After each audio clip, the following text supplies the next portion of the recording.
Support for Just Seen It comes from Warner Archive Instant. Streaming hard-to-find movies and TV shows direct from the studio at WarnerArchiveInstant.com. Support for Just Seen It comes from Weaver's Coffee and Tea, makers of hand-roasted artisan coffee and hand-blended tea. Learn more at weaverscoffee.com. On the next episode of Just Seen It, we review 2 new ABC shows, Trophy Wife and Lucky 7.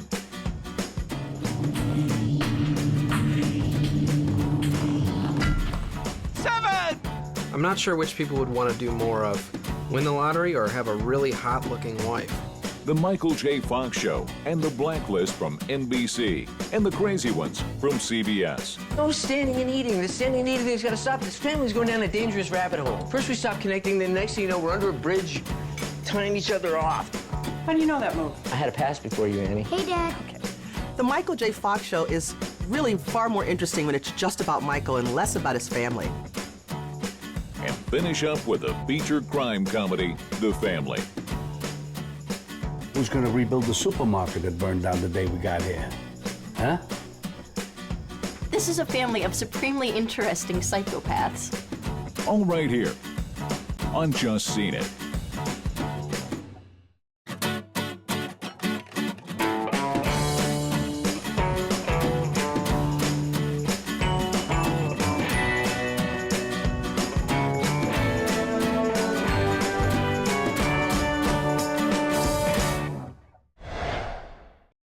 ABC's fall season hopes to get lucky with the new comedy, Trophy Wife, about a former party girl who finds herself with an instant family after falling for a single dad.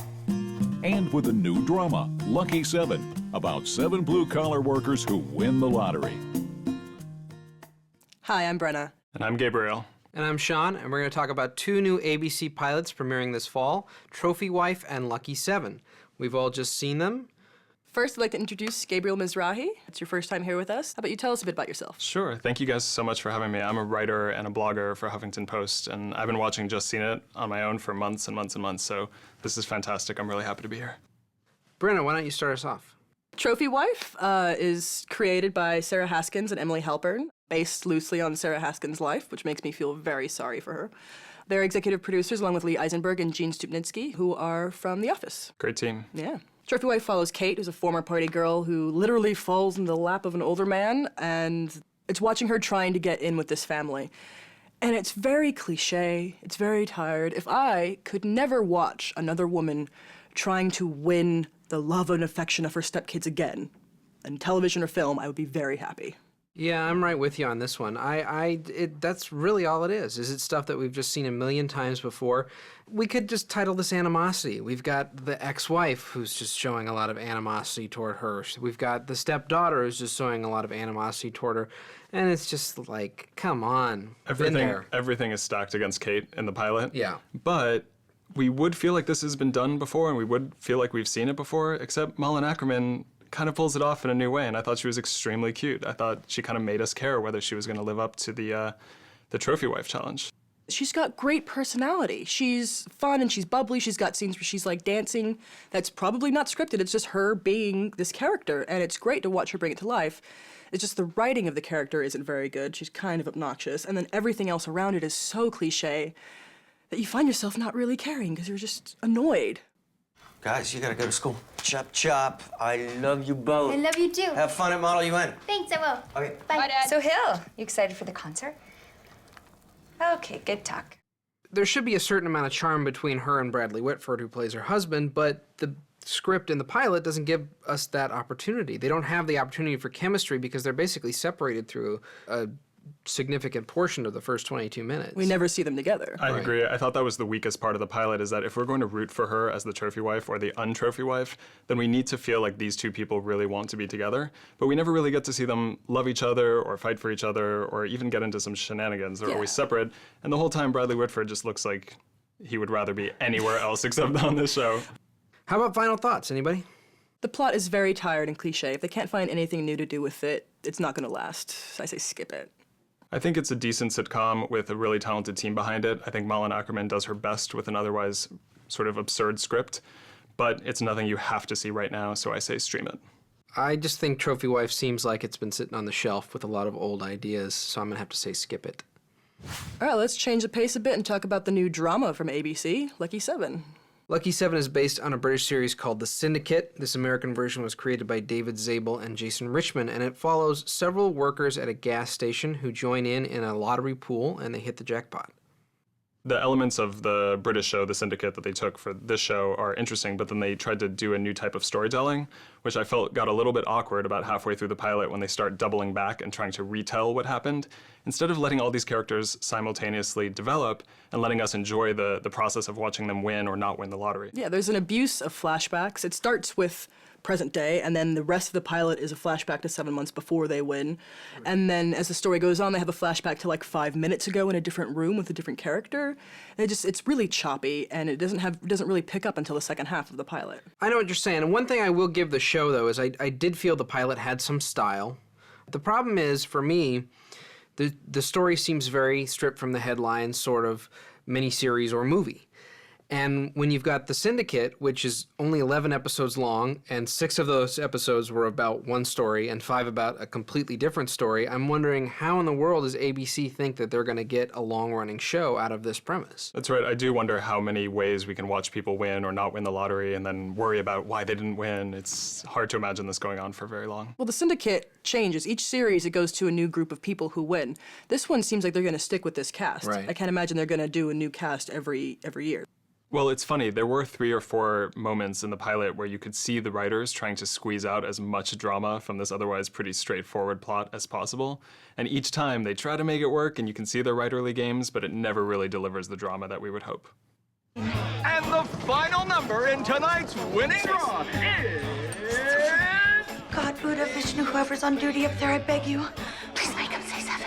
Please, please, 7!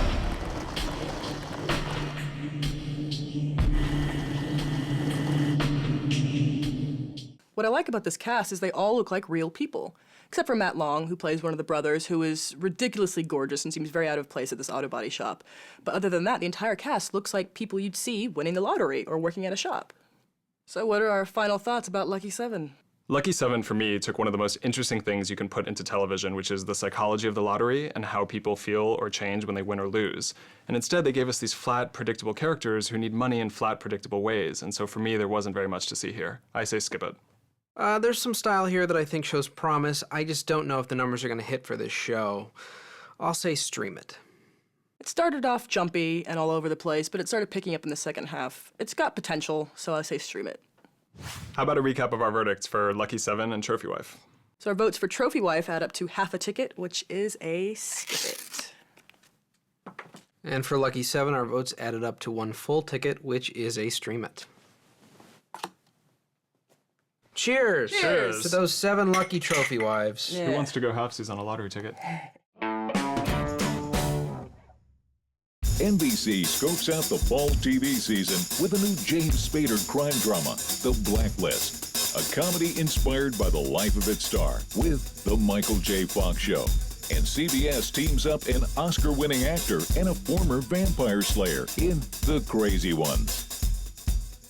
Hi, I'm Leah. I'm Rachel. And I'm Aaron, and today we're here to talk about some new pilots from CBS and NBC. We've all just seen it. Leah, what are we going to talk about first? Well, first we're going to talk about The Crazy Ones. Yes. It's the new sitcom starring Robin Williams and Sarah Michelle Gellar. They work as a dad-daughter in this advertising firm, and we really get a sense that whatever trouble Dad gets them into, Sarah's character, Sydney, has to get them out of it, or vice versa. It's not just the one always getting the other out of trouble. At first it seems like, oh, Robin Williams is going to be the crazy guy, and so poor Sarah Michelle Gellar is going to have to be the straight person who's always fixing things. But it's sort of a combination between like an Odd Couple and also like Peas in a Pod, because they're both a little bit wacky, and they do both get to have very vibrant personalities, which I appreciate.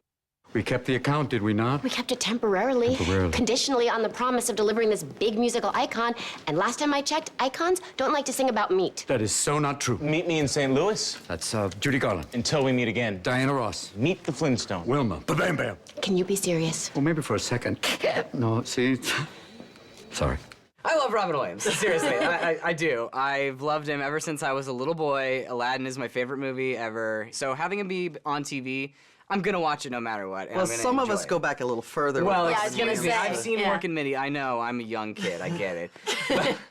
But it's not a perfect show. I mean, it's trying really hard to teach you lessons and add heart and, you know, gravitas like Modern Family does. And in the beginning, it didn't really work. I mean, I could feel it, but like you said, as the episode goes on, the Yeah. roles kind of reverse, everything sort of smooths out, and you realize that when they are trying to show heart, it does work. The main thing about Robin Williams is that he's brilliant, but you have to rein him in at times. You need to give him room to work and let him be improvisational, but you also can't give him too much room because he'll just go nuts. They're going for that kind of quirk here with this show, and I'm not so sure that it's successful. I don't think that they really pull it off. It's not perfect yet, but Yeah. Well, here's the problem. By the end of If- it, it's okay. Well, see, for me, here's the problem. You've got Robin Williams, who is improvisational, but network situation comedy is very structured and typically very rigid. Yeah. And so they create this box, and then they say, okay, Robin, here, we're going to let you bounce around, but you got to bounce around inside this box. And Yeah. sometimes it doesn't really work. You can see it bleeding outside the lines.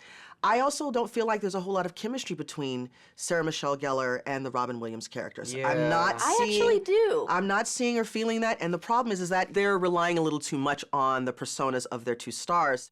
When you've got great improvisation within structure, that's when you've got the best comedy. Yes, and well- the fact that the two of them are on there, it's a done deal. I'll watch it for sure. So let's give some final thoughts about the crazy ones. I love Robin Williams, but this is an over-the-top, yuck kind of comedy, and that's not my cup of tea, so I say skip it. There is some yuck to this, but there's also some grounded parts, and I think hopefully there will be more grounded parts as it goes along. So I'm gonna give it a see it. Robin Williams and Sarah Michelle Gellar are great. I love seeing them back on TV.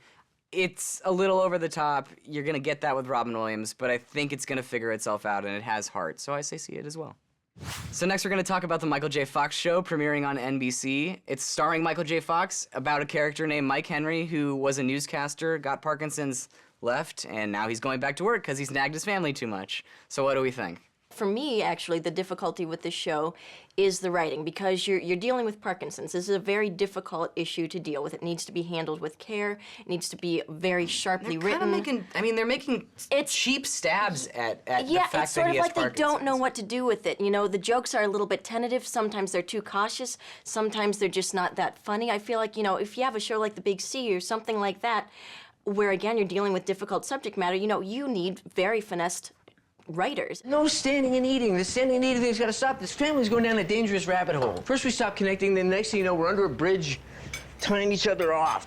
How do you know that move? I had a pass before you, Annie. Hey, Dad. Okay. Mom, garlic bread, hit me. No, don't hit him. Don't hit him. Okay. I don't see past the fact that it's Michael J. Fox, and maybe that's the point of it. It's just not working for me. I feel that it's intentional. You have someone who is very clearly having a deteriorating condition, coming back to network television to do a situation comedy, to very publicly put his deteriorating state on display. And I think that that's very brave. It is. I Of actually course, like the yeah. fact that it's not polished. There's nothing polished about Parkinson's.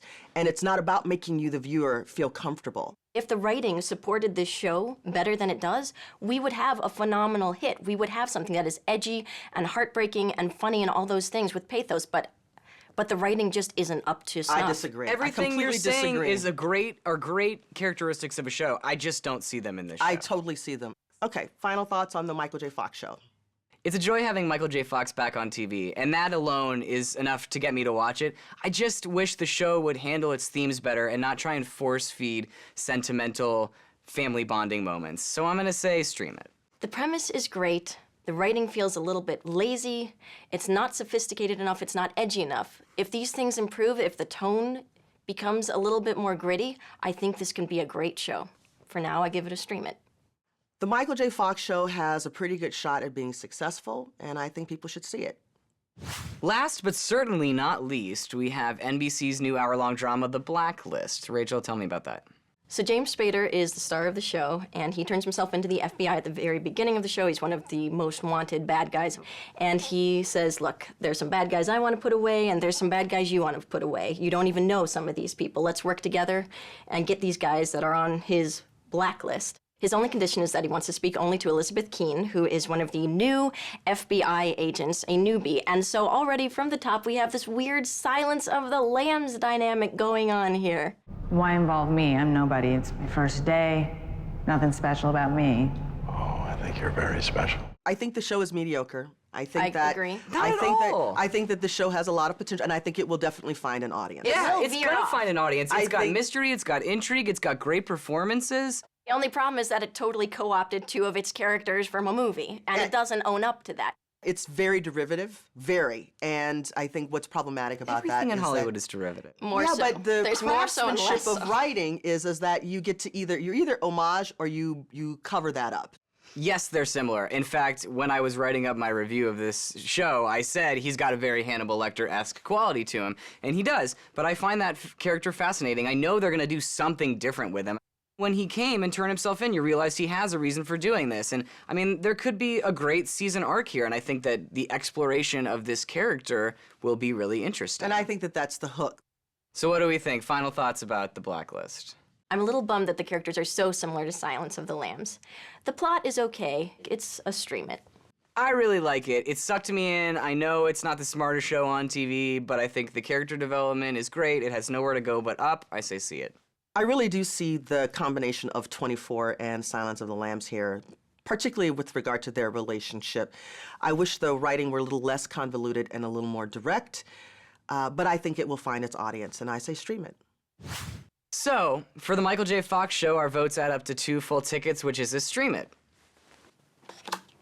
For the Crazy Ones, our votes add up to 2 full tickets, which is also a stream it. And for the Blacklist, our votes add up to 2 full tickets, which is a stream it. Cheers. Cheers. August 20th saw the passing of 2 men I'd like to pay tribute to. The first you've probably heard of, Elmore Leonard, an American novelist whose books include Get Shorty, Out of Sight, and Rum Punch, which was adapted into Quentin Tarantino's Jackie Brown. The second you probably haven't heard of, Ted Post, a film and television director whose credits include Beneath the Planet of the Apes. While it seems they may have little in common, both men are actually linked through the Western genre and one of my favorite filmmakers, Clint Eastwood. Early in his career, Elmore Leonard wrote the screenplay for Joe Kidd, starring Eastwood as a bounty hunter hired to track down a Mexican revolutionary. Directed by the Magnificent Seven and The Great Escape director John Sturges, Joe Kidd isn't an exceptional Western, but it does feature some good supporting performances from Robert Duvall and John Saxon, and an exciting finale where a train crashes through the center of a Western town.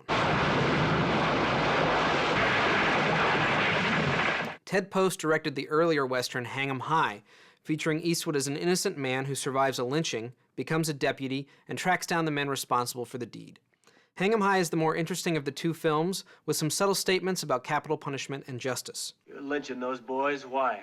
Because if the law didn't hang them, the next posse it goes out and say, hang them and hang them high. There's no justice in Fort Grant. So 2 Western picks from me this week, Joe Kidd and Hang 'em High, in honor of the late Elmore Leonard and Ted Post. And while I'm at it, I'll just throw in the entire Dirty Harry collection of 5 films, because you know what? I can. Do I feel lucky?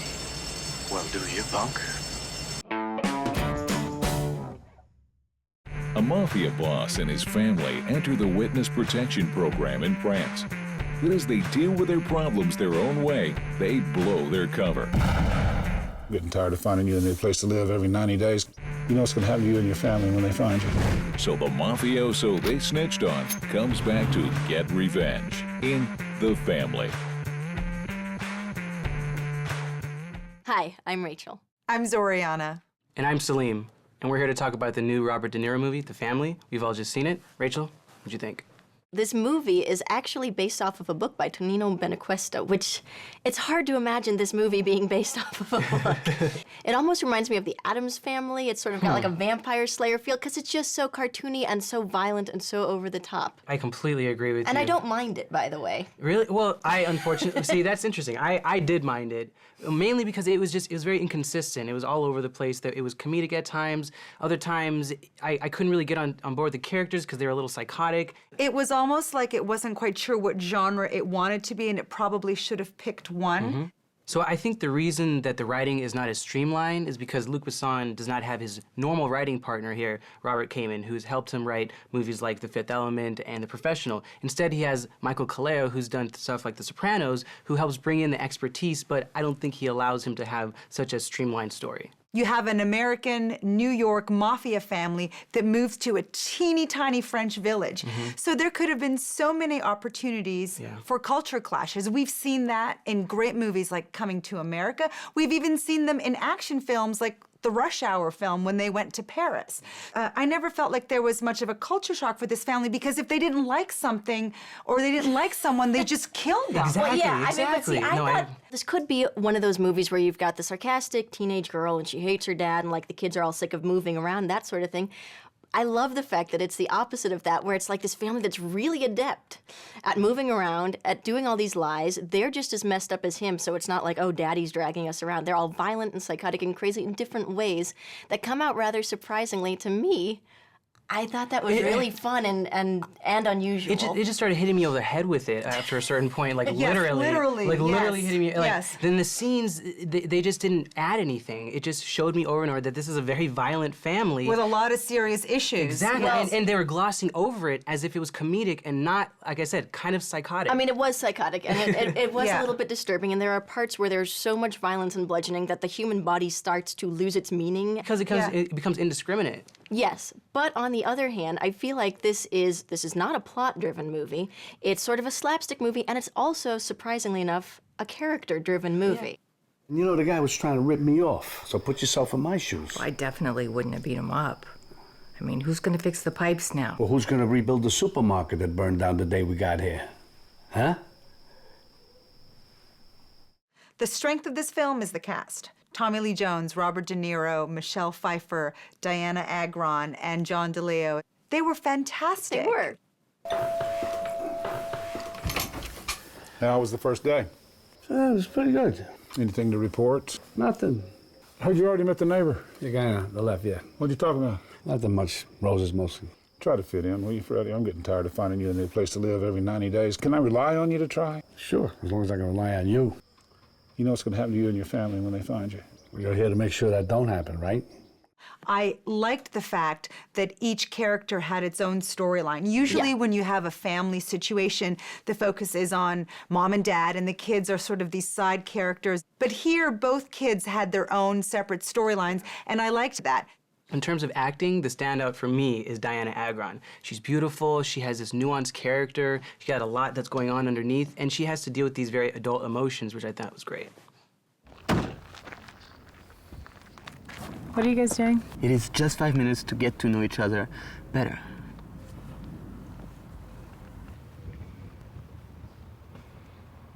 Oops. Hey, boys. If this is your approach to women, you're not gonna get very far. My issue with Luc Besson, I've actually been a very big fan of him since The Fifth Element, The Professional. However, now he's trying to create this French studio machine. So he's making a movie just about every year, writing or directing, Transporter, Lockout, Columbiana, the list goes on. And as a result, a lot of his movies are a little cookie cutter. They're not watered down. They're very watered down. They're very easy to kind of follow. They're not that spectacular. So it robs it of the creativity, and it robs it of anything It's because spectacular. they're rushed. I feel like Completely rushed, they're very rushed to just put out product through the studio, and I wished he would slow down and discover a Natalie Portman, or take a Mila Jovovich and transform her into an action star, and we're not getting that here.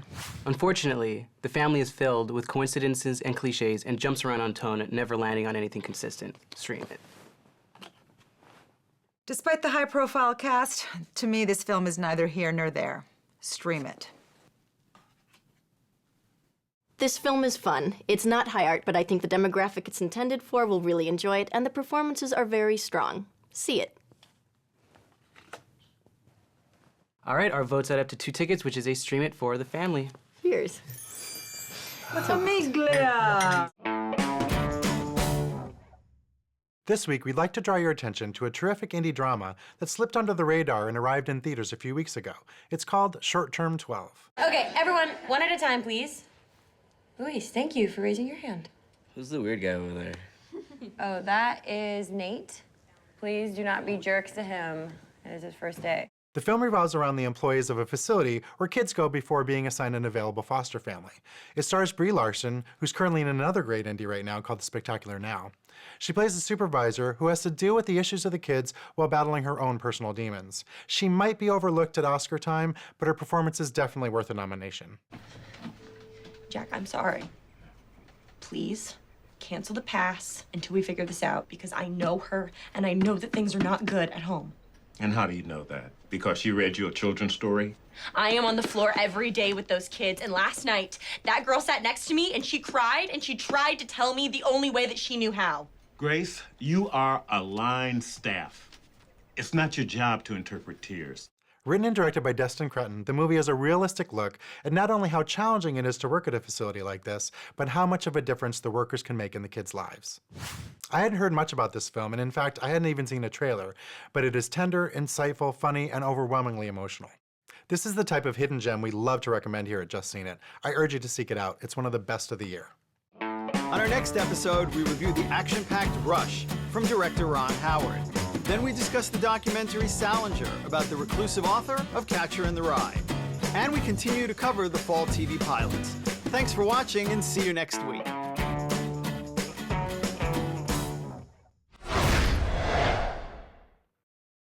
I know what you're thinking. Is the Dirty Harry series 6 films or only 5?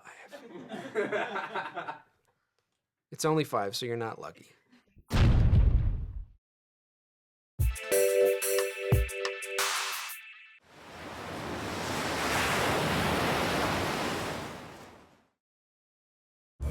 Support for Just Seen It comes from Warner Archive Instant. Streaming hard-to-find movies and TV shows direct from the studio at WarnerArchiveInstant.com. Support for Just Seen It comes from Weaver's Coffee and Tea, makers of hand-roasted artisan coffee and hand-blended tea. Learn more at weaverscoffee.com.